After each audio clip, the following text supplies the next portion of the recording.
I'm Bob Hathaway. I have the good fortune of directing the Asia program here at the Wilson Center, as probably most of you in this room know, but maybe some of those who are watching remotely don't know. The Wilson Center is the nation's official memorial to President Woodrow Wilson, who was not only one of our leading internationalist presidents in American history, but also the only president to date with a PhD.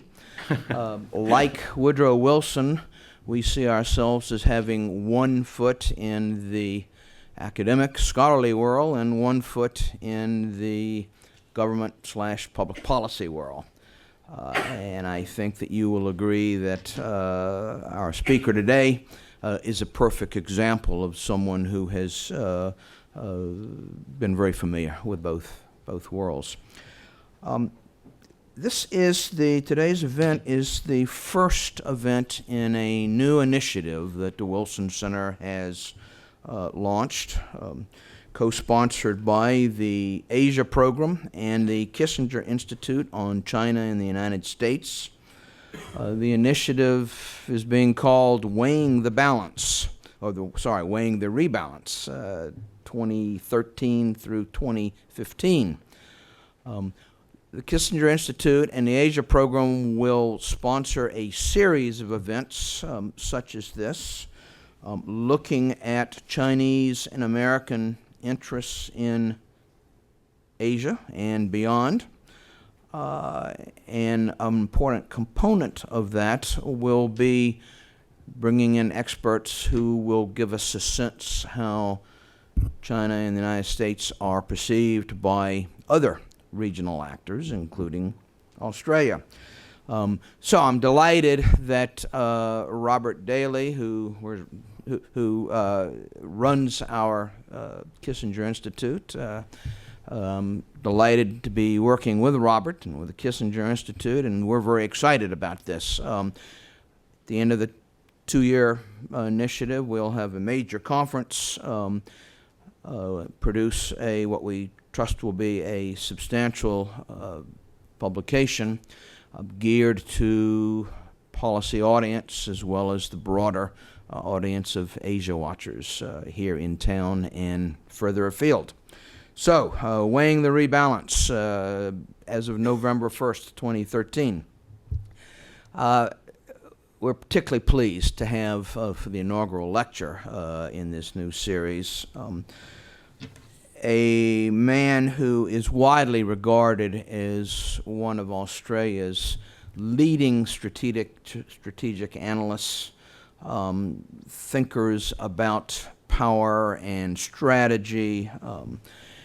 Hugh White, well known to virtually everyone in this room, I have no doubt, widely regarded as having the ear not only of successive Australian governments and senior officials, but also widely listened to in Washington and many other capitals around the world.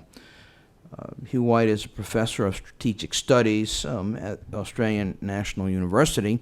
You have his bio on the flip side of the program flyer that you collected as you came in, so I won't read it to you.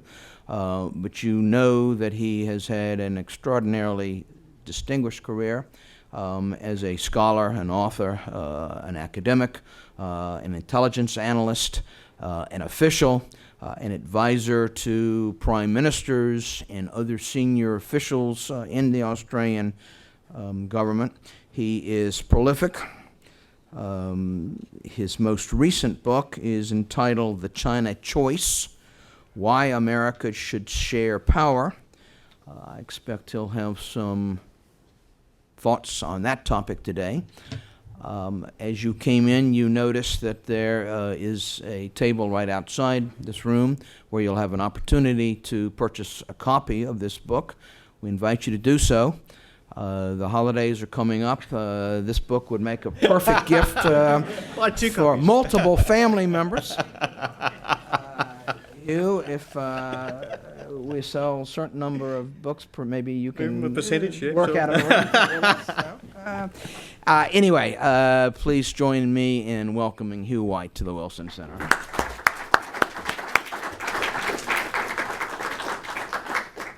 Well, thanks very much, Bob, for that very kind introduction and the sales plug. Yes, 5%, I think, is the figure we'll agree on. And thanks also to your colleagues in the Woodrow Wilson Centre, and particularly the Kissinger Centre, for welcoming me to have the pleasure of opening this series of talks, and thank you all for coming. I know there's a lot of other things to do in Washington on any particular morning, so I appreciate you making the time to come here. I'm going to give you an Australian view of the question about the future of the US-China relationship. And it's an interesting way, perhaps, to launch a series that looks at the US-China relationship, the rebalance and all of that, in the broad and series of presentations which focuses on Asian responses. Obviously, an Australian response is not a typical Asian response. Whether or not Australia is really part of Asia or not is one of those great existential questions. But I am going to argue that the questions and issues that confront Australia in relation to the future of the US-China relationship are very characteristic of Asia at large. That for all of us, the future of the US-China relationship is not just an important question, it is the question which will, more than anything else, determine the nature of the international environment in which our countries will be attempting to grow and prosper over coming decades. And I will argue, and I'll explain exactly what I mean by this at the end, that for all our differences in Asia, all our diversity, we all want, roughly speaking, the same outcome in the US-China relationship, and it's not where that relationship is going now.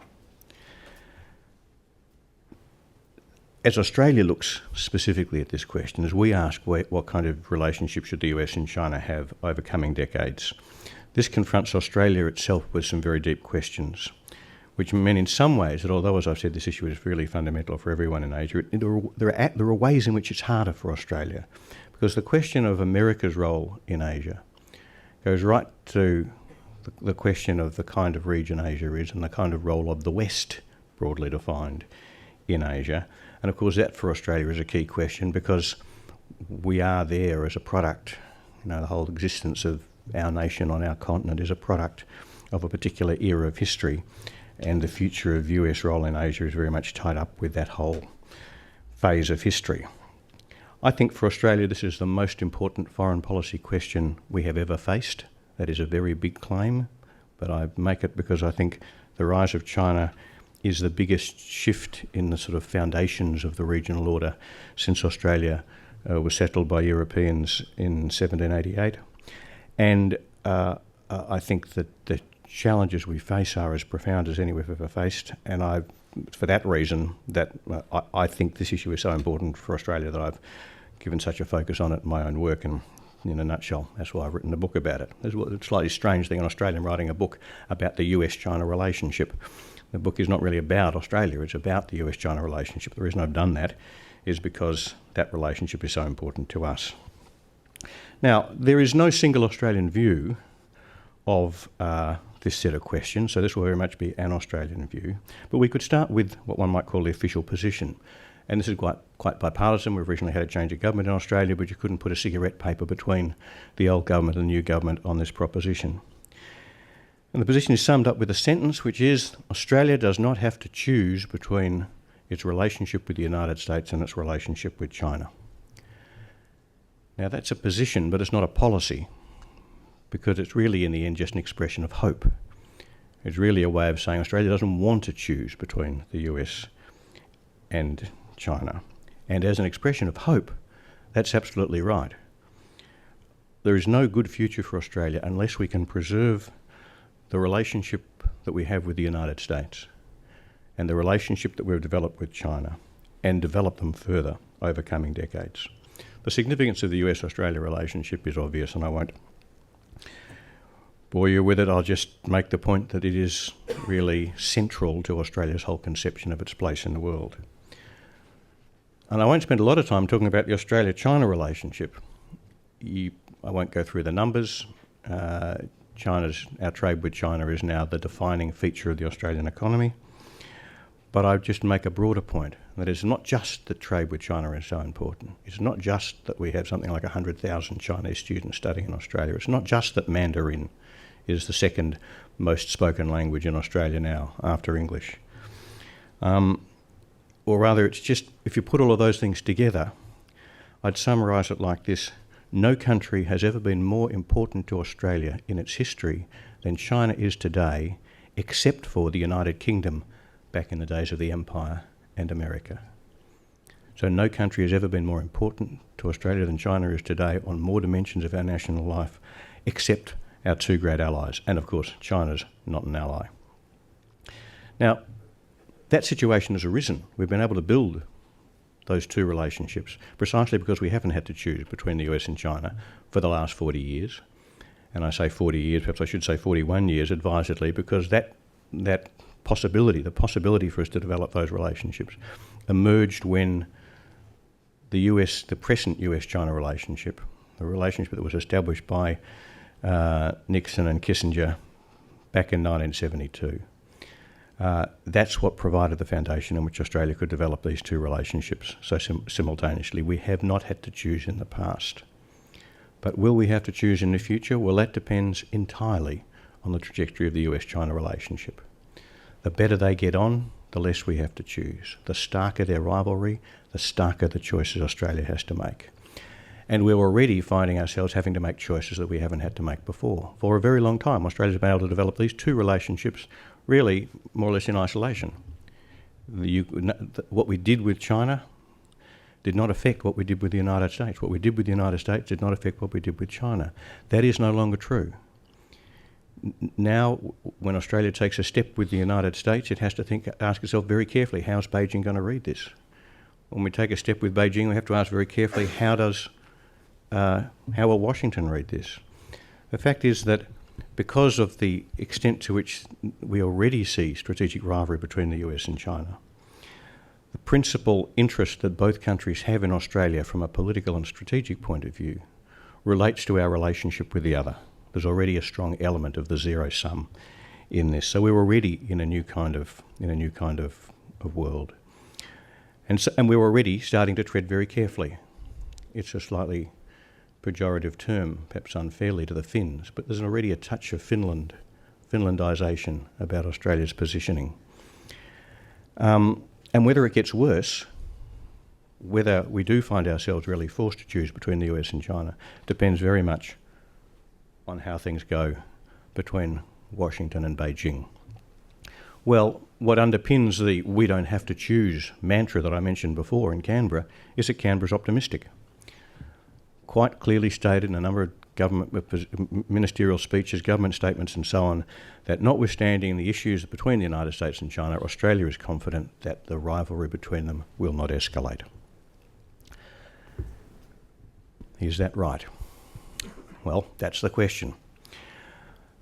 But one of the reasons why Australian governments feel free to say that is because that's what they're told when they visit Washington, and it's what they're told when they visit Beijing. The interesting thing is that both the US and China are broadly confident about the trajectory of the relationship. It's not to say, of course, in both cities you have immense complexities in the debates in Washington and Beijing. But the net takeout seems to me to be a degree of confidence in both the US and China, both Washington and Beijing, that the relationship is in good shape. We might call this the spirit of sunny lands. I've heard that phrase, or close cognates of it, both from Americans and in Beijing. Spirit of sunny lands. And the spirit of sunny lands is that these are two serious powers with serious governments that can sort the issues between them out through the sorts of processes that are already in place. Now, I think that's wrong. I think that both Washington and Beijing are wrong to be optimistic about the trajectory of the US-China relationship, because it seems to me that what drives the relationship or rather what drives rivalry in the relationship, is not a series of in themselves significant but manageable questions like what's happening in the South China Sea, or what's happening in freedom of navigation, or what's happening in cyber espionage and so on. I'm not trying to dismiss those issues. They're significant, but they're inherently manageable. If those were the only problems, then I would share the optimism. But I don't think they are the problems. I think rather they're a reflection of a much deeper issue, and that is that the United States and China in Asia today have mutually incompatible primary strategic objectives. The primary US strategic objective in Asia today is to preserve the primacy which has been the foundation of the Asian order, you might say for 100 years since Manila Bay, or 110 years or whatever, certainly since 1972. Whereas the principal Chinese strategic objective in Asia today is to engineer a fundamental change in that order. Change to what is an interesting question, which I'll come back to. But it's a very stark contrast. The United States is deeply committed to preserving the status quo. China is deeply committed to changing it. And because these are questions of the nature of the order, and in particular the nature of the roles of these two countries in this order, these different views of their roles and place in the order go to very deep questions about national identity and so on in both countries. So if there is this basic difference in primary objective, why is there this air of optimism in both Washington and Beijing? Well, I think it's quite simple. Both believe they're going to win. Both believe the other's going to give way. The United States, I think there is in the United States a working hypothesis that in the end China will accept American primacy as a foundation for the Asian order. It'll bitch and moan and grumble, but in the end it'll go quietly. And I think in Beijing there's a sense that in the end the United States realises that China is just going to be too strong to hold back, and that the United States will have no choice in the end but to back off and give China more space, maybe a lot more space. So they both think they can get what they want at no cost. In other words, the reason they both are optimistic is they both think it's working, but they think it's working in opposite directions. This is a very dangerous situation. This is a classic sort of international relations theory misperception situation.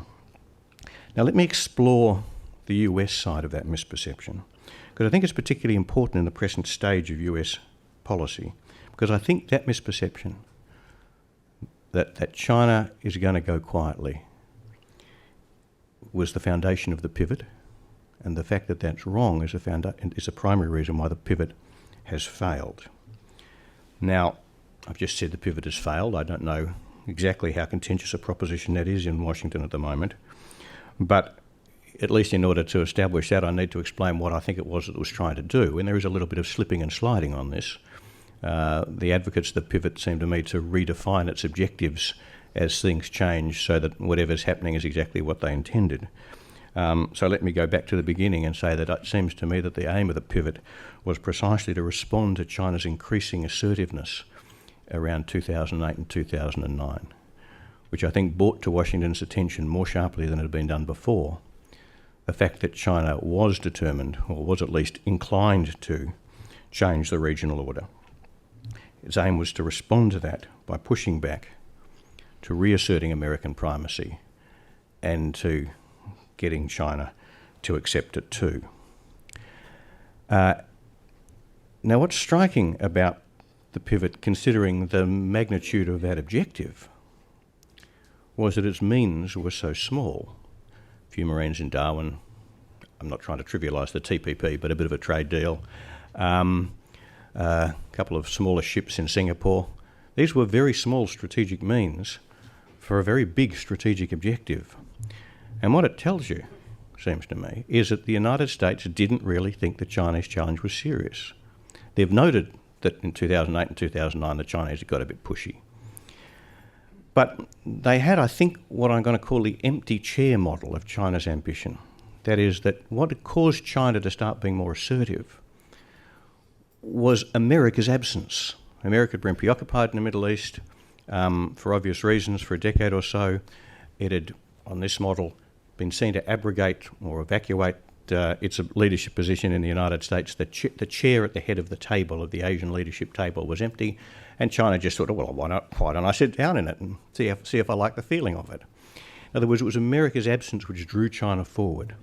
And if that was right, if that was a right interpretation of what's driven China's challenge, then all the Americans had to do was to assert its commitment, to say, I'm back, to say, no, please, that's my chair. And China jumps up and says, oh, sorry, didn't mean to offend, and steps back and goes back to its rightful place. Now, I just think that was wrong. And I think their sequel proves that it was wrong. I think that model of why China was challenging, and therefore what the United States would need to respond to that challenge, reflected a very deep underestimation of both China's power and its ambition. This is a very big subject. I'm just going to touch on it extremely briefly. But I don't think we can understand what's happening in Asia today unless we see that China's economic rise is a fundamental shift in the distribution of power in the world. China is the first country to approach US in GDP. It's already bigger relative to the United States in terms of GDP than the Soviet Union ever was. That makes it by far the most, in that most fundamental measure of power, by far the most formidable country the United States has ever encountered since it became a world power itself. And it probably will, notwithstanding improving US growth rates and declining Chinese growth rates, it by far and away the most likely outcome, let's say 80, 90, 95% probability that sometime over the next few decades, China will overtake the United States to have the biggest economy in the world. None of that's proposition about US decline. It's not about US decline. It's about China's rise. This is a fundamental redistribution of power.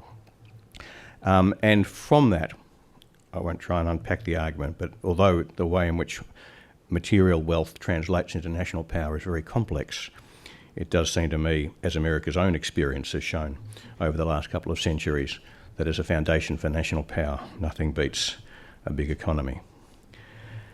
And secondly, that China does seek, as its power grows, a fundamentally different role in Asia and a fundamentally different kind of relationship with the United States. In other words, that power has driven a very real ambition. Now, what exactly that ambition is, we don't know. I think we can judge pretty confidently that China is not reckless. It wants to improve its position as painlessly as possible. It has a very strong desire to preserve stability. This has led, I think, a lot of people, and not just in America, to underestimate China's ambition because they've tended to assume that China would assume that the only basis on which Asia could remain stable and peaceful and therefore congenial to China's economic growth would be if US primacy was preserved. Tempting to assume that China assumes that US primacy is essential for Asian stability. And the Chinese just don't assume that. They find it very easy to imagine a very stable order in Asia based on something very different from US primacy. Chinese primacy doesn't sound like a bad starting point. Moreover, they think they can get there peacefully precisely because they think the United States will in the end go quietly. They don't think they're going to need to go to war with the United States in order to fundamentally change the Asian order, because they think the United States is going to go quietly. They're making the same mistake that you are, in other words. Now, because of that, because China is both too strong and too confident to be so easily frightened out of this empty chair, the pivot has failed. And that's why it's failed. It's not because the president turned up in Bali. It's not because of the sequester. It's not because the Pentagon's budget is not what it used to be. It's not even because things like the Syrian Red Line were, I think, very untidy examples of statecraft. None of those things helped, but it's the fundamental mismatch in objectives and the strength of China's determination and its capacity to impose that, which has meant that the pivot has not succeeded in pushing China back. And I think we can see all of this in the East China Sea. I'm going to call it the East China Sea to save myself having to say Senkaku Dayu Islands repeatedly. I am taking no view whatsoever on the rights and wrongs of the possession of the islands, but I do have a view on what the dispute over the islands means. I think the most natural interpretation of the way China has conducted the dispute over the Senkakus, and for that matter, the way in which it conducted itself in relation to Scarborough Shoals last year, is as a direct response to the pivot and a direct challenge to the pivot. That is, that instead of stepping back, as the architects of the pivot expected China to do once America had expressed its determination to stay, it's done exactly the opposite and stepped forward. Said, okay, you're willing to use all the elements of American power. You say you're willing to use all the elements of American power to preserve your primacy. Let's see whether that's true. And I think in Scarborough Shoals we had quite a vivid, quite a stark demonstration of China engineering a situation in which, by putting pressure on a US ally at sea where US is strongest, and in presenting the United States with a choice as to whether or not it was prepared to support its ally in the face of quite robust Chinese pressure, and see where the United States did or didn't, and the United States didn't. I think from China's point of view that was a very significant win. And I think it's natural to see what's happening in the East China Sea as the successor to that process. That is, having succeeded with a not so significant country like the Philippines, try it with the really big one, because Japan really matters. I think the way China is conducting itself in relation to the dispute in the East China Sea is a direct challenge to the US position in Asia.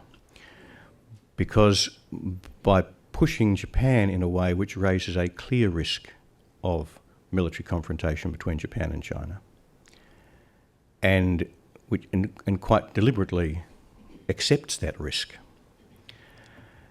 and I think that risk is actually quite high, by conducting itself in that way, it raises a very high likelihood of Japan being in a position where it must seek the United States support if a clash occurs, and that poses a very significant test for the United States, and if the United States fails that test, it will be a very significant setback for the US-Japan alliance, and because the US-Japan alliance is fundamental to America's position in the Western Pacific as a whole, that constitutes a very significant challenge to the US position in the Western Pacific. I don't think that's a very complicated argument. I'm as sure as I can be that the Chinese people who matter in China understand that that's what they're doing, and that therefore they intend it. That's why they're doing what they're doing. And what's more, if that's right, then the Chinese must assume that America will back off, that America will let Japan down. Because otherwise they're doing something really dumb. And if they think there's a significant risk that the United States won't let Japan down in the East China Sea, then they're deliberately putting themselves in a position where they're going to have to choose themselves between a humiliating back down and war with the United States. So it seems to me much more likely, as an explanation of their conduct, that they think the United States is going to back down. And you can see why they might think that. Because what they're trying to do is to present the United States with a very stark and uncomfortable choice. Risk war with China, and a war which there's no reason to assume could be constrained to a nice little clash in a few square kilometres around the islands themselves. A war that would have a very high risk of escalation, major disruption to the most important economic relationship America has, major risk of escalation to a broader conflict, and non-trivial risk of escalation to a nuclear exchange. Risk all of that on the one hand, or fail Japan, fundamentally undermine the US-Japan alliance, and therefore fundamentally undermine America's position in Asia. Now, in the seminar room, that choice looks easy. Of course you don't do that. No, of course you stand up to the Chinese. But in the situation room, on the night, you really going to take on China on that basis? And remember, the Joint Chiefs can't tell the President they've got any attractive military options, because we know what the Joint Chiefs are going to say. I mean, we've seen the air-sea battle. It's a very, very unappealing option, massively escalatory. The United States has no attractive military options which give it a high level of confidence that can constrain and contain that conflict to something of relatively low cost. And so I fear that the Chinese ask themselves, how would America respond in that situation? And they think that whatever's said in the seminar room, in the Situation Room, the United States would back off. And that's not, I might say, it hasn't been helped by the statecraft over Syria and the false red line. But I don't, even if that had never happened, I still think this would be a very significant risk. Now, of course, the other view would be to say, no, the United States has made this quite clear in a series of statements that it regards the Senkakus as falling under Article 5 and all that sort of stuff. Well, all I can say is I don't think the evidence suggests that China's heard. That China's not conducting itself as if it believes what you're saying. So if that is what you say, you have to say something, you have to say it much more firmly and much more clearly. But there's a much deeper question here. It's not just a matter of what do you say over the Senkakus, because if that's the choice America really faces, if the choice for America is accept major disruption with the relationship with China, escalating strategic rivalry, chance of a really serious conflict, disruption of at an unimaginable cost of an essential economic relationship, if the choice is that or step back from Asia and let China have its way, well, there's no good choices. There are no good outcomes to that. Either of those choices ends up being a disaster. I think that's the way China would like America to see it, because that's the outcome that's the way of seeing the choice that America faces in relation to China, which is most satisfactory from China's point of view. But I don't think it's the only way of seeing it. I think there's a much better way of thinking about the options, because that model presupposes there are only two futures for Asia. There's one in which the United States primacy remains, as it has for the last 40 years, the foundation for the Asian order. And the other is the one in which the United States withdraws.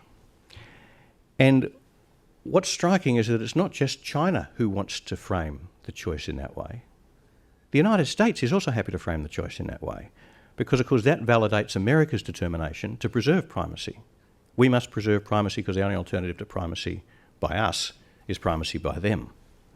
Well, I don't think framing the choice in that way works for either side, and it certainly doesn't work for the rest of us. And in particular, it doesn't work because neither side can succeed. China will not accept the status quo, but it is not strong enough to impose its own primacy on Asia in the face of American power, in the face of power elsewhere. China is now and will be a very strong country, but is not strong enough to dominate Asia in the future the way America has dominated Asia in the past. On the other hand, the United States is no longer strong enough to dominate Asia the way it has in the past in the face of China's opposition. The most distinctive thing about the last 40 years has not been America's strength, but China's acquiescence in American primacy. And that acquiescence has now been withdrawn. And if that continues to be the case, as I'm sure it will be, and as China grows stronger, even at China's present level of power, the United States cannot maintain the kind of primacy it's maintained in Asia in the past in the face of China's opposition. But there is a third option. We don't need to conceive the future of Asia as a choice between US primacy and Chinese primacy. And that's what my book is really about. What's the third option? Well, the third option is one in which the regional order fundamentally changes, in which China plays a much bigger role than it's played in the past, but that the United States remains as a really key player, a major strategic presence in Asia, a presence which limits China's power in some critical ways.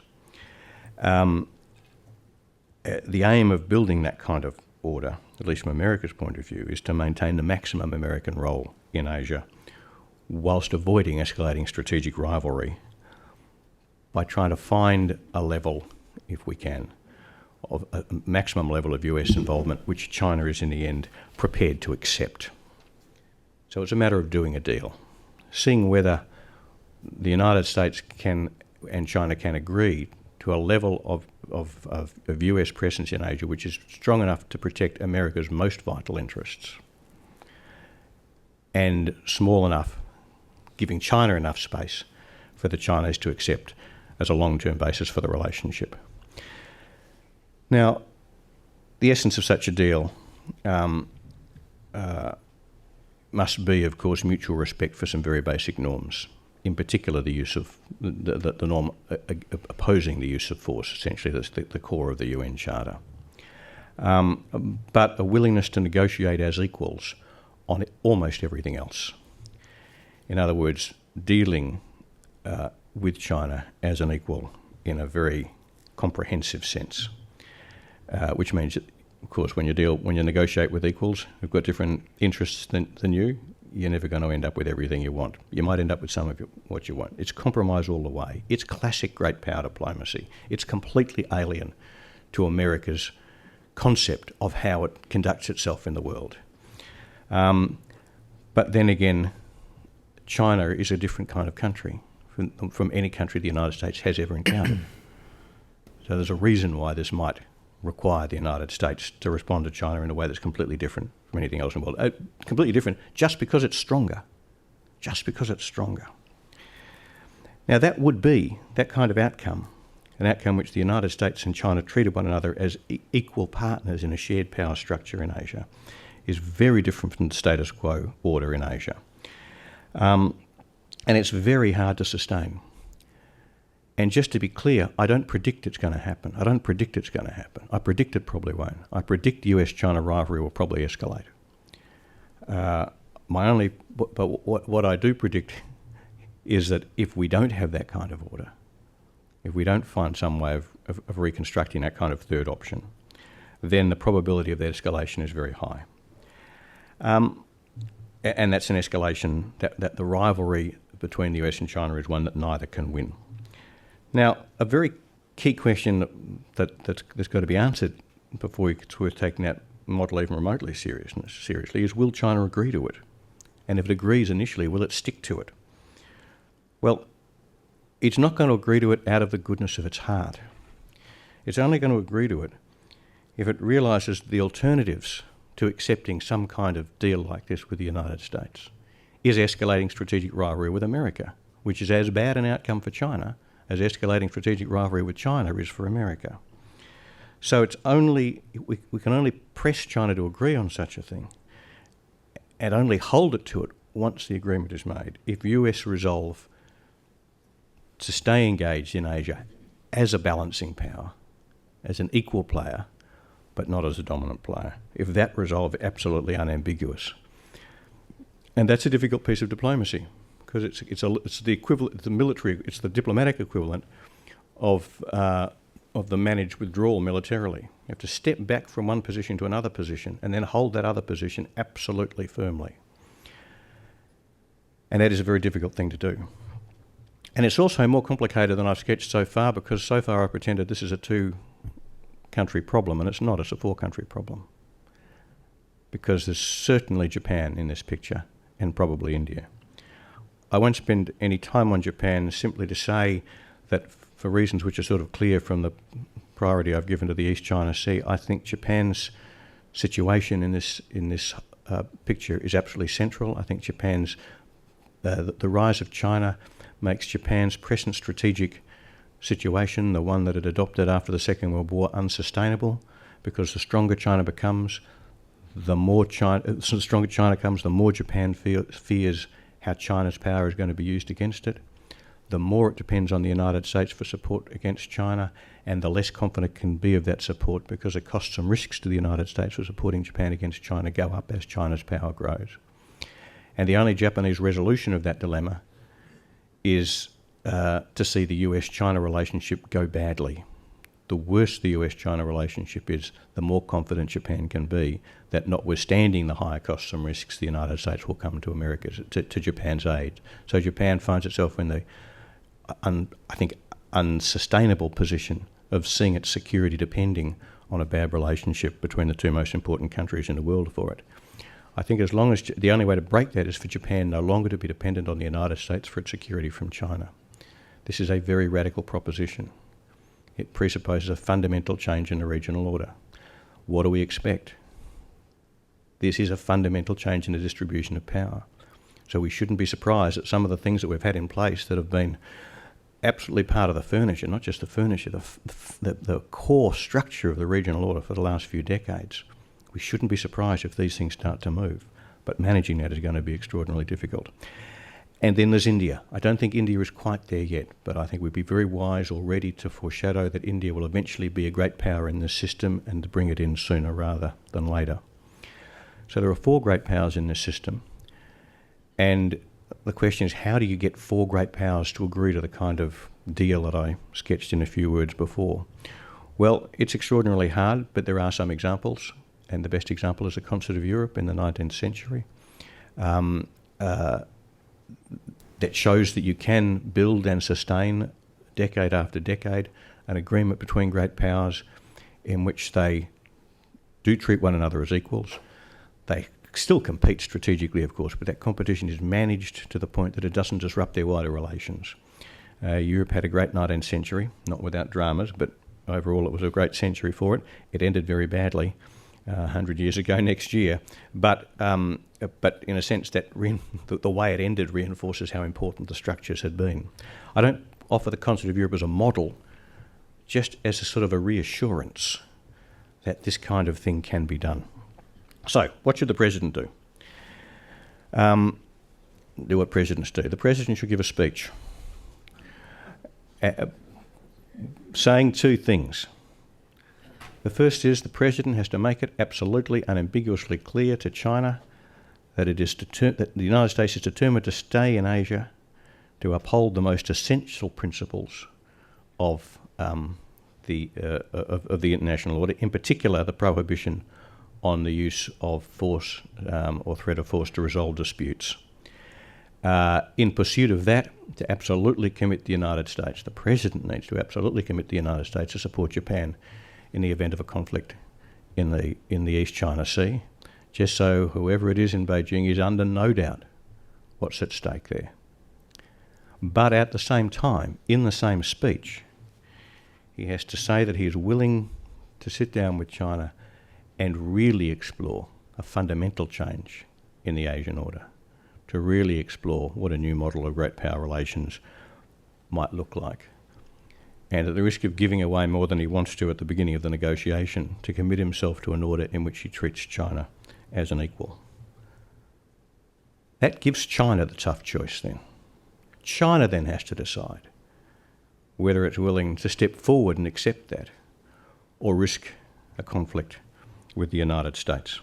And if I was an American, I'd much rather that it was China that faced that tough choice rather than, as it seems to me, America does at the moment. Now, of course, someone's going to tell me, no American president has ever said such a thing before. Well, we are in the Woodrow Wilson Centre. Actually, at least twice, American presidents have explored the idea of the United States functioning as part of what's essentially a concert model. One, of course, was Wilson in the establishment of the League of Nations. The other was FDR with the 4 policemen.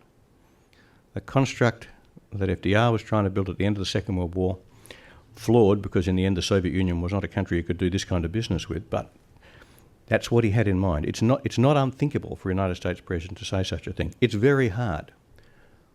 But the alternative is escalating strategic rivalry with a very powerful country which the United States can't win. And of course, this is not just hard for America, it's hard for Australia.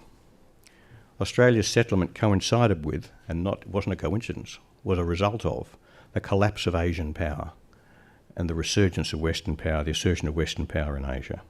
And Anglo-Saxon, as my new Prime Minister, who's very fond of that concept, Anglo-Saxon primacy in the Western Pacific has been the necessary and sufficient condition for Australia's security ever since the first fleet arrived, the Royal Navy, in 1788.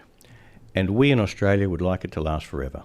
If I had my choice, if I could put a tick in the box, I would say I want United States primacy to be the foundation for the Asian order indefinitely. It's been fabulous for us. But as China's power grows, that's no longer an option. So we in Australia do have a choice. We don't have to choose between America and China, at least not in the blunt way. But we do have a choice about whether we in Australia urge the United States and China to try and do this kind of deal, or whether we do in Australia what we've always done before, and that is do whatever we can to encourage the United States to maintain primacy. Now, in the past, encouraging the United States to maintain primacy and doing whatever we can to support them has been what Australia's done. This time it's different. This time we have to do something different. Our history and our instincts and our sentiments will all incline us towards doing what we've always done. But I think our interests and our future require us to do the other. In the end, I think you can put the Australian view, and for that matter, the wider Asian view, as simply as this. We are all anxious about living under China's shadow. And we all know that US power is the best way of avoiding that. So we all want the United States to stay engaged in Asia in a really major role to avoid Chinese hegemony. But we all want to have a good relationship with China, and we all fear the implications for us of US-China rivalry. So we all want the United States to stay engaged in Asia, but in a way that avoids escalating rivalry with China, which means in the end a way that's acceptable to China, if that can be done. And trying to find that and negotiate it and build it and consolidate it is what Australia wants and needs. Thank you.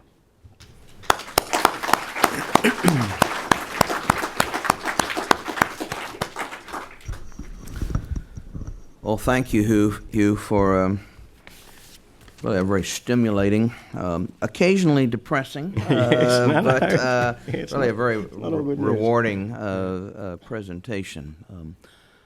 I expect we have lots of people in the audience who would like to push you a little bit further.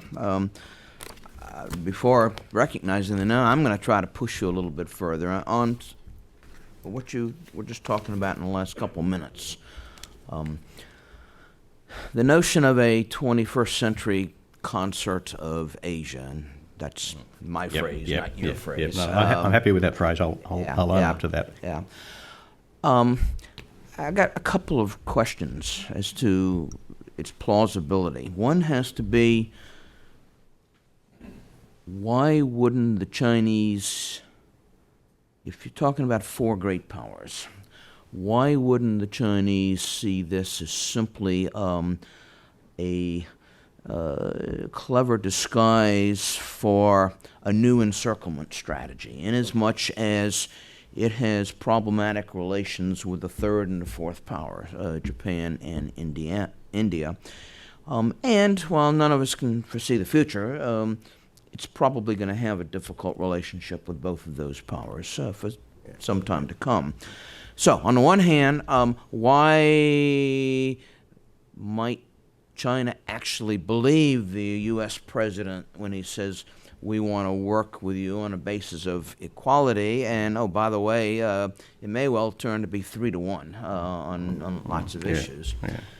The other question I have relates to, and you touched again on this at the very end, the other regional powers. Australia, of course, but I'm also thinking of the ROK. Yep. I'm thinking of Vietnam. As I recall, it's been a long, long time since I was in history class, but as I recall, in the 19th century, mid-sized powers such as Spain, Portugal, didn't have a whole lot of influence in directing European affairs in this concert of Europe.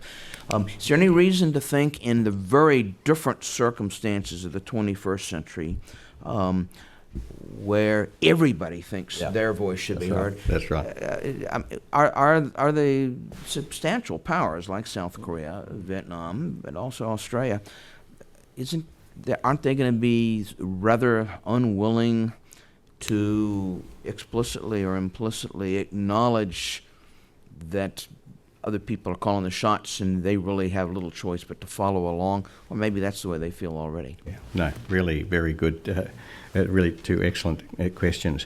Look, on the first one, you're absolutely right. If it looks like it's 3-1, If it looks like the US is that a concert just becomes an excuse for containment, in effect, or sort of a cosmetic for containment, then the Chinese aren't going to buy it. That's one of the reasons why I think in the end, to build a concert, Japan has to be sitting at the table as an independent power. It can't be sitting there as a strategic client of the United States. But in the end, I don't think it's... remember, China's got a choice to make. It might feel a bit anxious about the fact that the US would start this game with better relations with Japan and India than China does. But China's got to decide, is it better to get to that table and start playing that game, or take on the United States as a strategic rival? Because I don't think China doubts that if they're wrong, and the United States really does start trying to push back at China, I don't think the Chinese are under any doubt that would be a very bad day in the office for them indeed.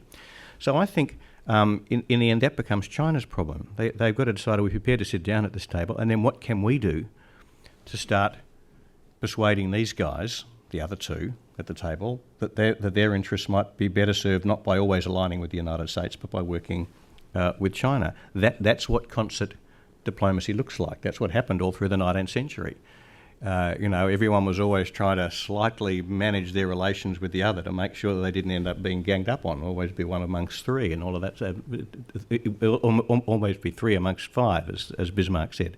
So I think in the end the Chinese could be persuaded that they would have enough opportunities once the concert got going to draw India and in Japan, not draw them closer to them so that it ends up being 3-1 against the United States, but that it's no longer 3-1 against China. It ends up being a genuine kind of table at which the alignments are much more fluid and complex than that. And I don't think that's that hard to imagine, because in the end I think a Japan that was strategically independent, and in India, which is strategically independent, is not always going to see its interests aligned with the United States.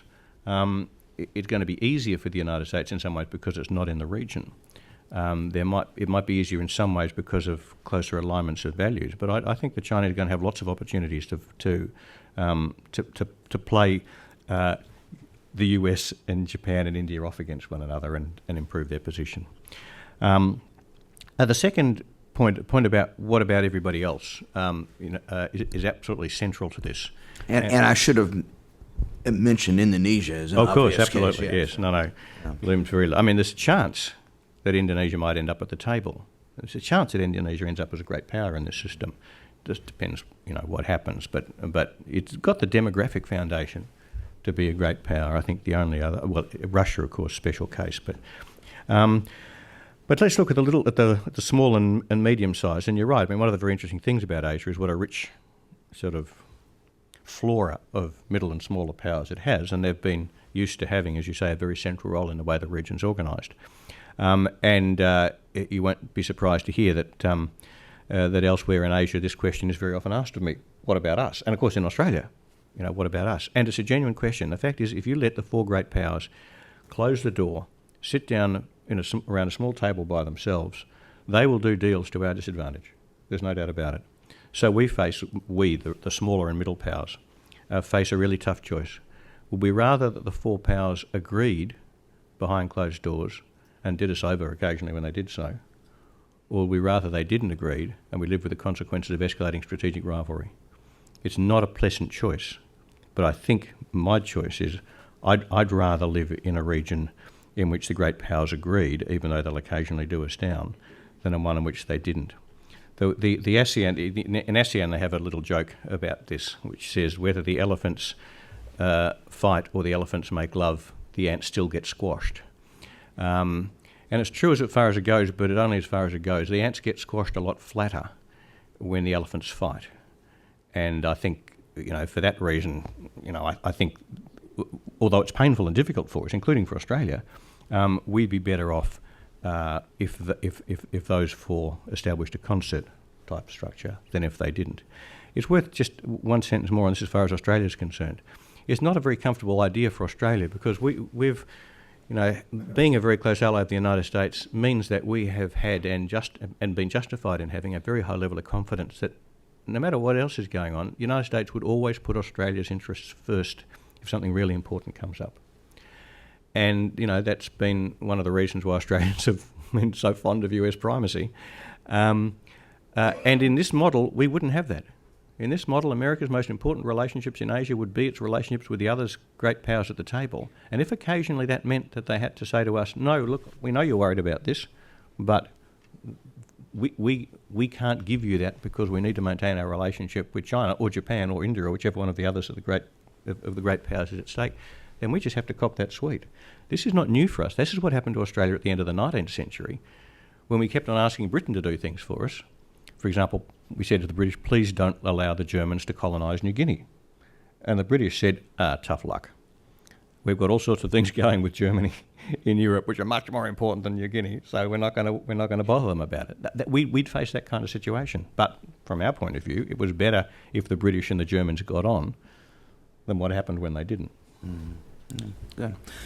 Okay, we've got people on both sides and both aisles who will bring a microphone to you. We'll start with Marvin.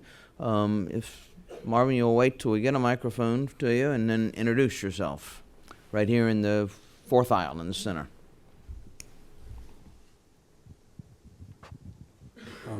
Thank you. Marvin Ott, Woodrow Wilson Center. Hugh, it's just speaking for myself, that was a terrific presentation. I wanted two quick thoughts that occur sort of, instinctively. Okay, how would you rebut this?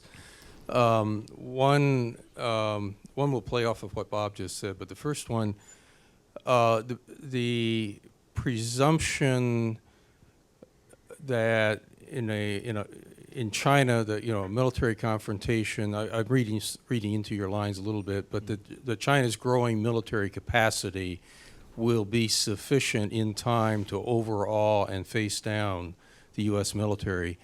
For whatever it's worth, and it may be dangerous, my interactions with the uniformed U.S. military, Pacific Command, Naval, Marines, all of that, is they have a relatively low regard for Chinese military capacity. And there's this sort of 40-meter rule. It looks great from 40 meters, but if you get in closer, it doesn't look so hot, referring to Chinese military materiel and so on. So that's something it's a factor in the equation that I think is true. The uniform U.S. military confidence at this point that they can deal with China militarily is pretty high. That's one point. And the second would be on Bob's point about, the sort of the Portugals of this world. As a Southeast Asianist, I'm used to Southeast Asia getting overlooked. Yes. There's a fair amount of that in your presentation. In a balance of power equation, China's reach for hegemony tends to alienate the rest of the region. We've seen a lot of that. It's not just Vietnam, it's Malaysia, Singapore, and so on. And there's room for a fair amount of regional balancing against China with the United States that changes sort of the mathematics of this, it would seem to me. Yeah. Good, two really, really good points. And they're both very critical because, what are America's big assets, even as the GDP relativity shifts? Well, one is obviously a military second to none, and the other is a collection of allies and friends second to none, which China so obviously lacks. Look, I think on the military one, and this is a very big subject, but my sense is that the Chinese military will never, within timeframes relevant to anything we're talking about, approach the United States in what you might call aggregate military power. And certainly not in aggregate military power at sea, where it counts in Asia. But I don't think that's what China needs in order to deprive the United States of the military foundations for primacy in Asia. The military foundation of America's strategic primacy in Asia has been its capacity to project power by sea. And, that's what's made America what it is in the Western Hemisphere. Now, I don't think China can do very much with its military at sea, but I think it can sink ships. And that's the whole, and seems to me to be not the whole focus. 90% of the focus of Chinese air and maritime capability development since, let's pick a date at random, 1996, has been the capacity to prevent the United States from projecting its shipborne power projection forces to within range of the Chinese mainland or Taiwan. And in this, I think they have, to a significant degree, succeeded. And,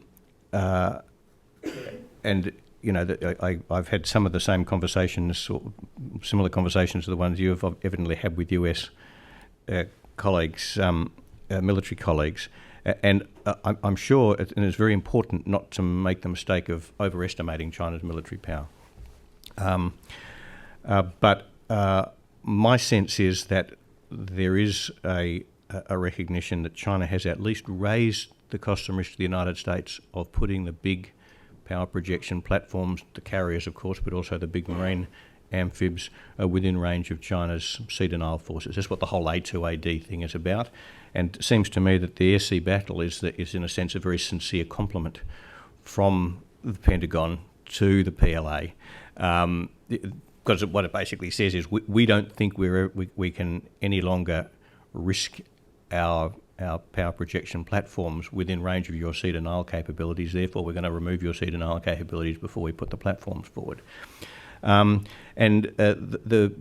think there is a question as to whether the United States can do that. I think there's a question as to whether or not even a sustained campaign of strikes would remove enough of the Chinese sea denial capabilities to make the US to drop the risk to the carriers, so to speak, enough to put them in.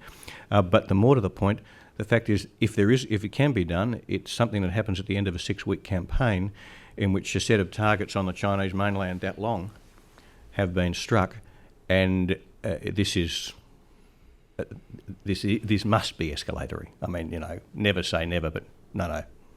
Escalation is inevitable, and very dangerous escalation. This is, after all, a nuclear-armed state, and we still have to remind ourselves that there's very little experience of war between nuclear-armed states. We don't quite know how that bounces. It'll be an immensely risky thing to do. But here's the good news.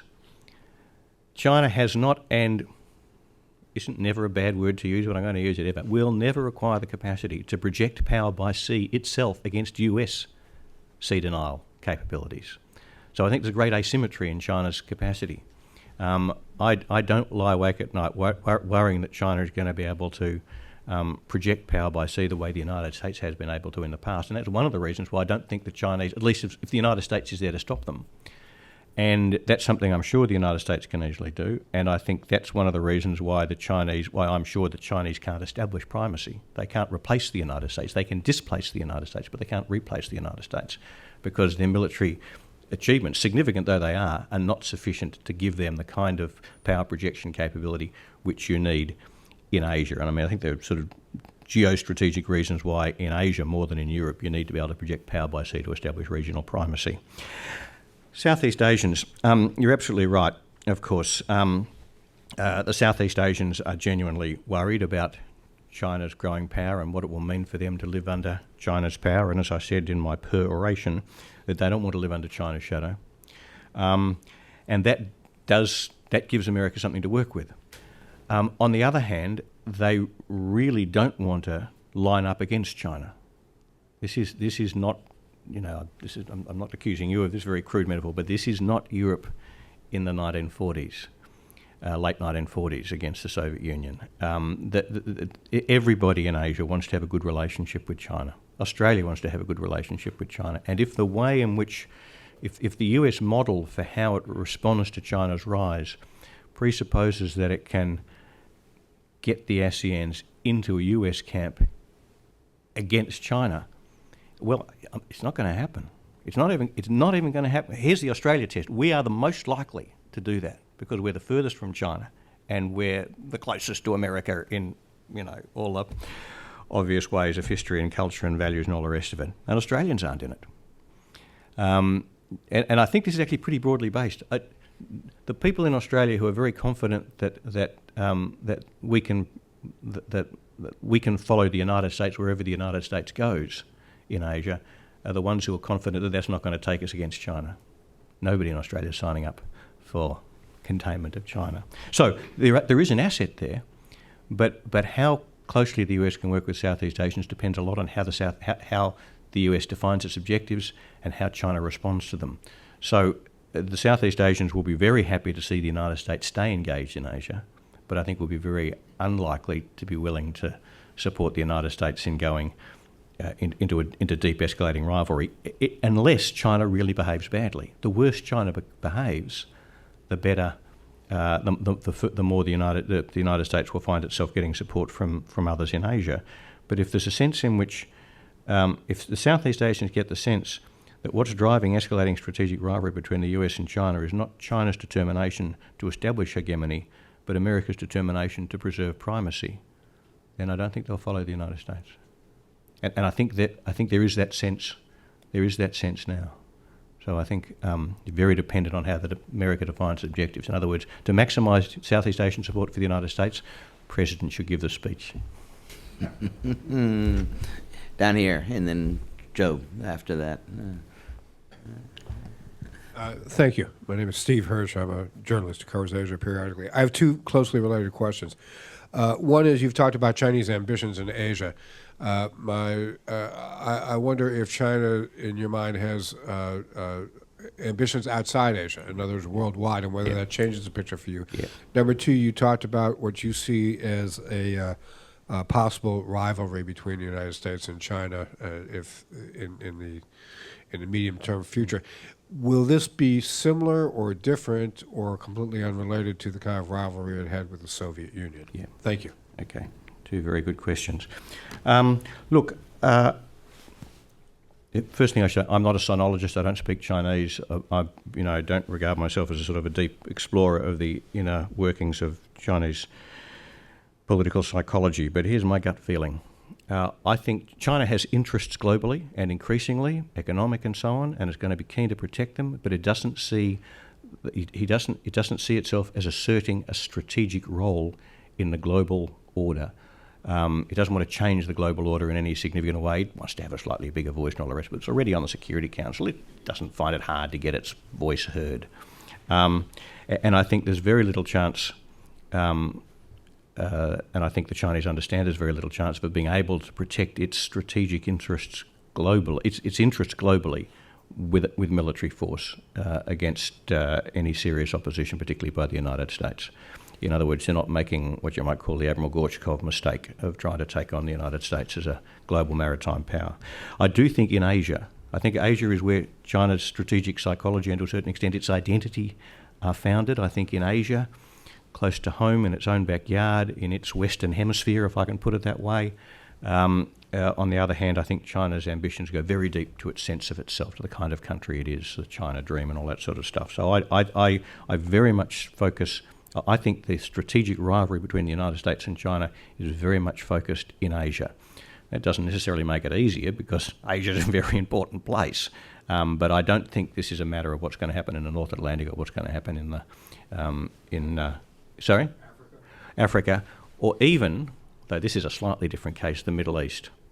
Middle East is the sort of tough one because Middle East is almost, well, in a sense, it's kind of regional for China. But I'd put it this way: if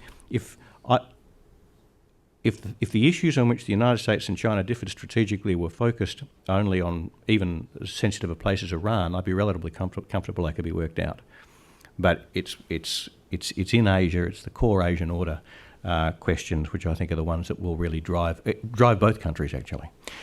Now, the similarities and differences with the Soviet Union, it's a very interesting question. The first point, of course, is that China is not the Soviet Union because its economy works. This is a fundamental difference. But the second is that I think China's aspirations are very different. When we look at a rising power challenging an established status quo, we all come at these things with our set of limited data set, and the best data set we've got is history, and we know what rising powers look like: Nazi Germany, Stalinist Russia, Maoist China, you might say, in its expansionist phase, and Imperial Japan. And of those, Stalinist Russia was perhaps the most, they were all striking in their way. But when we look at Stalinist Russia, what was it after? It was extraordinarily radical. It wanted to fundamentally change the global economic order. It was global for a start. It wanted to fundamentally change the global economic order, unrecognisably change it. It wanted to fundamentally change the political system around the world. It wanted to change the way America was governed and the way Australia was governed. It wanted to least it was very reasonable to think it had very significant territorial aspirations. It wanted to change the way territory was distributed and the role of governments, and it had some very significant, which I might call basic moral issues. Now, when I look at China today, I see it as a much less ambitious power than the Soviet Union was. China doesn't want to change the global or the regional economic order. 10% per annum real growth for 30 years, why would they want to? I don't think China wants to change anybody's political system. I don't think they care at all how Australia's governed, or for that matter, how Vietnam's governed, or how America's governed. They're very concerned about how they're governed, but I don't think they have anything like that. I think it's a regime that's, I shouldn't say regime, a government, a system, a political system, which is entirely devoid of ideology as an export, if you know what I mean. I just don't see it that way. And with the special case of Taiwan and the territories which are, so to speak, under dispute, accepted more broadly, I don't think it's this is not Nazi Germany that wants to fundamentally change the territorial thing. So I think, in fact, in a way, as a rising power, China is very conservative. The only thing it wants to change about the Asian order is the leadership. But the trouble is, that's a really important thing to want to change. But it does affect the way we respond to it. Now, of course, once it's got the leadership, we couldn't be absolutely sure that it wouldn't start getting more ambitious and start moving to those other things, and that's the risk we're all managing, and that's one of the reasons why I like the idea of a concert, and why I would rather not just say to China, "Okay, your turn, you can run the show." And that's why I think it would be to prevent China, constrain China from moving in that kind of direction, that the concert would be built. That's what it would be for. We'll go to Joe, and then we're going to go into the back of the room. Joe Snyder. Excuse me, Joe Snyder, retired U.S. Foreign Service officer. With respect, Dr. White, I've heard you describe this new concert in very somewhat fuzzy terms. I was just wondering, in a practical sense, what would this concert look like? We've heard the seminar room description of it. But what is the situation room description of it? What does it mean in terms of things like the status of Taiwan, of North Korea, of disposition of military forces, of economic relationships? Could you describe a little bit more how you think this might look in practical terms? Yeah. And one other thing, I'd like to hear a little bit more about what you think about the role of Russia might be in this. I don't think the Russians would consider themselves to be left out of the four powers that you described. Yeah. Okay, very, very good question. Let me answer your question about what the concert actually looks like in two parts. The first part is to say I don't know what it looks like, because it's a deal. It's a negotiation between four countries. It's what they will agree on, and I can't tell you in advance what they're going to agree on. I think the best thing one can say is to say, well, what are those four countries going to go into the negotiation refusing to negotiate on? That is, what are their boundaries? Because that's what will define the outer limits of the thing. I think, or at least I hope, that they will that they will go in. At least the United States will go in with a firm determination to defend, as a minimum, what one might call the foundations of the UN Charter. I'm not normally the sort of guy who goes around with a copy of the UN Charter in my back pocket, but those are, in the end, the things that are worth fighting for. And at the risk of sounding melodramatic, this is, in the end, what this boils down to. What are we so committed to as a feature of the international order in Asia that we're prepared to risk escalating strategic rivalry and conflict with an extraordinarily powerful state in order to protect? That's what defines the boundaries of America's negotiating position, and for that matter, in different ways, all of the others. So I don't know in detail where within that would play out. But having said that, let me chance my arm a bit more and just say where I think this might end up, because I do think the foundation is that the four countries end up treating one another as equals, and I think that means there are a lot of compromises that have to be made. I think Japan ends up as a nuclear power for a start. I don't think Japan can perform the function as an independent player without having a minimum deterrent capability. That's very scary. I don't advocate that as a great idea. I just say I can't see how Japan can play the kind of role I think it will have to play for the concert to work without that. And I think, and I can't see the US and China establishing a stable, peaceful relationship as long as Japan continues to be a strategic client of the United States, for all the reasons that we're seeing playing out in the East China Sea right now. I think the United States would be wise to accept that it should explicitly acknowledge that it would welcome the eventual peaceful, consensual reunification of China and Taiwan. Now, all of those adjectives are important. It's still quite a big thing to say. A lot of Americans would be very uncomfortable saying it. I think on North Korea, I'm not as worried about the Korean Peninsula situation as an issue in the US-China relationship as a lot of other people are, because I think in a way the US and China's interests are not as divergent there as they are elsewhere. But I do think that the US would have to accept that post-unification, or put it this way, I think the United States would be unwise to resist as an outcome of this big negotiation that post-unification on the Korean Peninsula there was no longer a strong US military presence on the Korean Peninsula.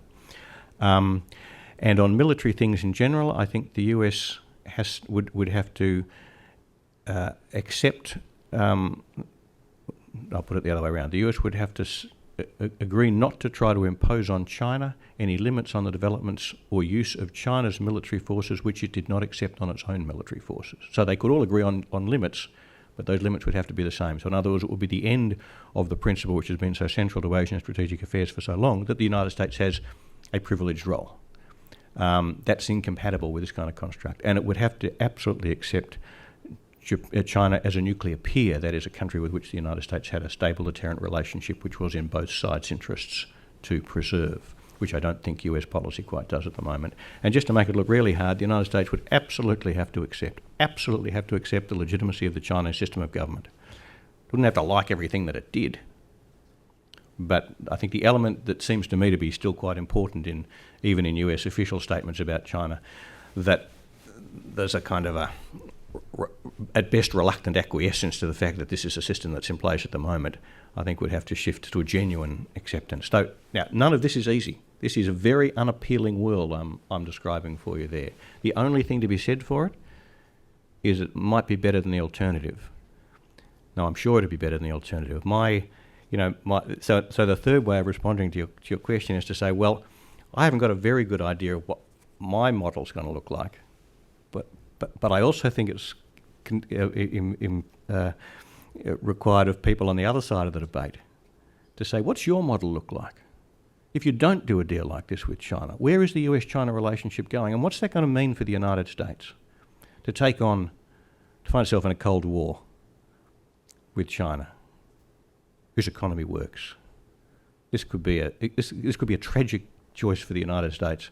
And it's the lesser of two evils, and I think the one I'm sketching, nasty though it is in many ways, difficult though it is the lesser of the two evils.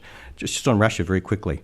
Look, Russia's an enigma as always, but my working hypothesis is that Russia is not a great power in the Asian strategic system. It's a great power in the European strategic system. It may even be, particularly this month, a great power in the Middle East strategic system. It's not a great power in the Asian strategic system because the countries it faces there are so strong. China doesn't have many options against Japan or China. And when I look at the way in which China has been improving its position in Central Asia, that only reinforces my sense. So my hunch is that the Chinese, in the end, will not be prepared to do what's necessary to earn a seat at the table. And it's not because I don't think Russia is a very powerful and significant country in some ways. I just think in Asia it has no options. In Europe and in the Middle East it does, and I think that's where its attention will be focused. Okay, we got one right here. I can't see who you are, but right, this gentleman right there. Thank you. My name is Stanley from Chinese Embassy. And today's Australian professor come to your United States to speech. Reminded me a joke. I think during the Korean War, American unit put up a side American army second to none, and the Australia army next to American unit put up a sign, none. Okay, We're very modest people, we Australians. You've probably noticed. my question actually is a brief comment is about you mentioned that China's action in Diaoyu Island is a direct challenge to U.S. pivot policy. I think there's some perhaps misunderstanding here, and I think the Diaoyu Island issue mainly is the major cause of this issue is because of actually China is a major contributor during World War II, but after the Second World War, during the settlement of in Asia, the San Francisco Peace Treaty, China was excluded from the settlement of the issue. I think that's why the East Asia frontier disputes cause. China's position is not trying to change the status quo. China's position is just want to Japanese government to acknowledge there are dispute, so we can put aside, because at the moment it's very difficult to settle. So we two government just reached the consensus that we have dispute and we can put aside dispute. Thank you. Thank you. I don't think there was a question there, so we'll go, someone else in the back? Yes, over here in the middle.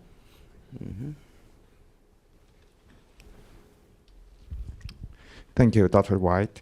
My name is Dong Hui with China Review News Agency of Hong Kong.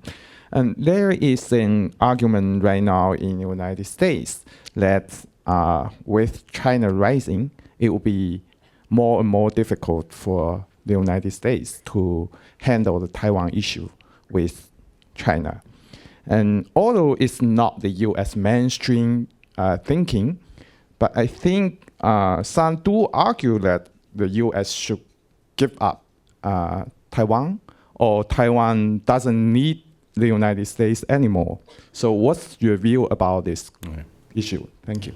Yeah. A very good question. I'm going to give you a pretty unreassuring answer. I don't think the United States has significant military options to support Taiwan in the event of a serious Chinese attempt to force the issue of Taiwan's future political status. It only makes sense for the United States to maintain a commitment to help defend Taiwan if it's got usable military options to do so. And I don't believe it has. I think that's one of the things that have changed. That's why I mentioned the date of 1996 a bit earlier. The last time this got to the point of forces being deployed was during the missile test election issue in March, I guess it was, of 1996.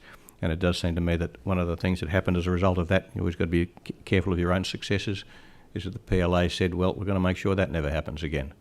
And my sense is, goes back to the point I made before in relation to Marvin's excellent question, that my sense is that the Chinese are now in a position where they have raised the cost and risk to the United States of deploying the carriers, for example, to the point that the US can no longer put significant force into the Taiwan Strait.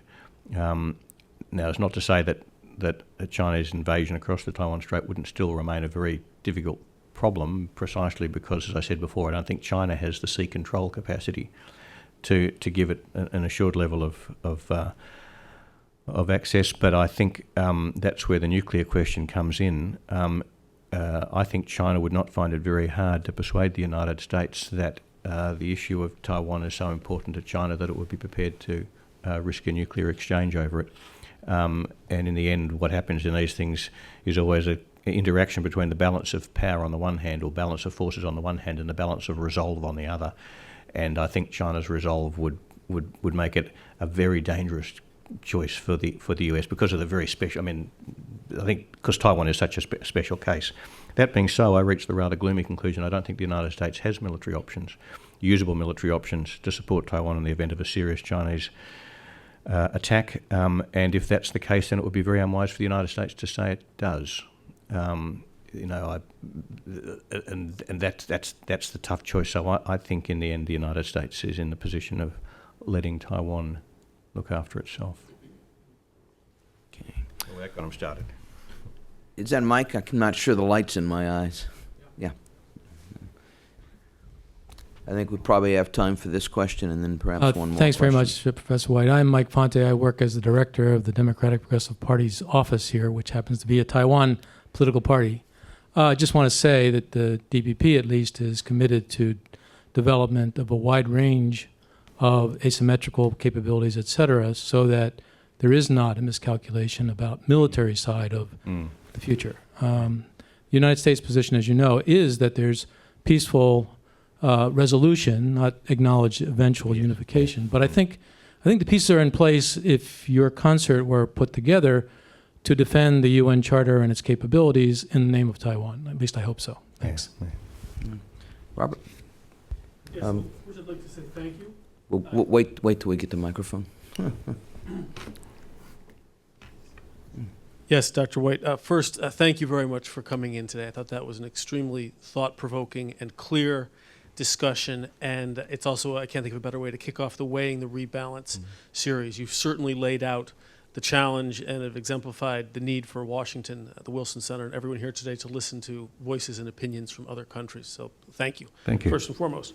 I want to go back to one of your premises and ask why you assume that the United States assumes that China will go quietly, that is, you seem to think that is foundational to the American pivot. I'm not so sure that's true. I'm not sure that Washington thinks that we can simply continue to have our way by asserting ourselves. And I see a lot of evidence in Washington that we are looking at something like your third option. There are more and more voices that are calling for accommodations in the Western Pacific to give both the United States and China the minimum acceptable number of guarantees. Now, that process, a serious process, hasn't begun yet. But you seem to think that the United States has a foundational belief that China will go quietly. And then I wonder if you could give us some more concrete examples of ways in which you think the United States does not currently treat China as an equal power deserving of respect. Thank you. Yeah. Good. No, really excellent question. Gets right to the heart of these things. My reason for believing that the US, or at least the architects of the pivot, assumed that China would go quietly can be exemplified by their insistence that the policy was not one of containment. It depends, of course, on whether you think I'm right about my basic explanation of the pivot's purpose. I think the purpose of the pivot was to preserve US primacy as a foundation for the Asian order. And I say that not because that form of words was used by the Secretary of State or by the President in the various speeches they gave, but that seemed to me to be the very natural, they wouldn't say that exactly, would they? But it seemed a very natural interpretation of the speeches. If you look, for example, at the President's speech in Canberra, which I see as being the kind of definitive statement, it was a very strong evocation of the role that American power has played in the past in Asia and an expectation, a commitment to continue for the United States to play the same role in Asia in future, and a commitment to use, I quoted the words before, all the elements of American power to do that. And I guess one way of putting it, that's certainly the way the Chinese seem to have interpreted it. And it's got to count, not the only word, but it's got to count for something. So if that's the aim, then why isn't that containment? Well, it's only not containment if China's not challenging, or rather not really challenging. So it seemed to me, and I had a lot of, because I started using a containment word the day the speech was delivered, and not surprisingly, I got lots of opportunities to discuss my use of that word with old friends in the State Department, and what I think I heard them say, the way I interpreted what they were saying, was that no, this is not containment, because we're not trying to stop China expanding its influence, because we don't really think China is trying to expand its influence. And I think, well, how could that be? So, well, they looked like they were, but once we've, stepped back, rebalanced, reaffirmed our commitment, then the Chinese will step down again. So it's the interpretation I built. But the other argument, the other reason I reached that was by looking at what they actually did, because the pivot is as I said before, it's a big thing. The United States' position as the primary power in Asia is not a diplomatic detail. It's a big strategic fact, and it's being asserted against a very big strategic challenge. And 2,500 Marines in Darwin, of all places, 2 or 3 literal combat ships. Well, I don't want to get into a debate about naval force structure, but they're not going to make much of a difference. And TPP, which actually is a very interesting special case, but it still doesn't seem to me to carry a lot of strategic weight. All of this looked very, very light. It looked like tokenism. It looked like symbolism. It didn't look like substance. And so that reinforced my sense that the architects of the pivot could not have believed that China was really serious about this challenge. And the third point is that as soon as, once the pivot came under pressure, as it very quickly did, name was changed, but also the description of what it was all about changed. And so now you'll find, I hope I'm not going to offend anybody in the audience, but now you'll find, the architects and the supporters of the pivot saying, well, it's not really about that at all. It's something much broader. And now I think if you go back and look at the original speeches, and particularly if you go back and look at Obama's speech at West Point on the 1st of December 2009, where he announced the surge and the pull out of Afghanistan, but he had quite a few paragraphs about the changing balance of power in the world. He didn't mention China, but he didn't have to. It seemed to me very clear that this was very much driven as a response to China, and that it was too weak to do it, and therefore too weak to do it substantively. It therefore must have been conceived symbolically. And I just make the broader point. I keep on being struck by the fact that Americans are not as worried about this issue as I think they ought to be. This is a very dangerous country. China, I mean. A very dangerous adversary. This is a very dangerous country too, and don't ever let anyone forget that. We need people to think that America's dangerous too, but China is a dangerous country, and if Americans, including American policymakers, really thought that they were in a serious confrontation with China, they would be much more worried about it than they seem to be. So that's the. Now, second part of the question, why isn't what America is doing now doing the third option? I think, in a sense, I'm almost going to give you the same answer. That is, it's going to sound a little bit less polite than I mean to be, but if you think what America is doing today is treating China as an equal, then you basically think China's going to accept the status quo. Because although the United States has made some small, and even in some ways not so small adjustments, the Sunnyland Summit itself was quite a significant gesture. I might have this wrong, I don't track these things, but I can't remember a US president spending as much time with a foreign leader as Obama spent with Xi Jinping at Sunnylands since Ronnie and Gorbachev got together at Reykjavik. So it's a pretty significant gesture. So I'm not saying that America's not paying any attention to this at all, but when I think the working assumption, including reflected in the way in which Obama himself spoke at Sunnylands, is that the United States can manage its relationships with China without fundamentally changing the nature of the relationship. It can essentially preserve the status quo. And I don't want to present this as a crackerjack piece of evidence, but I thought that it was terribly suggestive to look at the contrast between the opening statements of the two leaders at Sunnylands. Barack Obama had a list. He had a shopping list. There's some problems we need to address. Well, and he listed them, one after the other. And his optimism, and I think the sort of sense that we're already treating China as an equal, is that we're prepared to work down that list with you and, work out arrangements. Xi Jinping didn't have a list. He used the phrase, new model of great power relations, 3 times in about 2 minutes. I think he was trying to send a message. And no, we're not going to talk about the details. until we've got a new structure in place.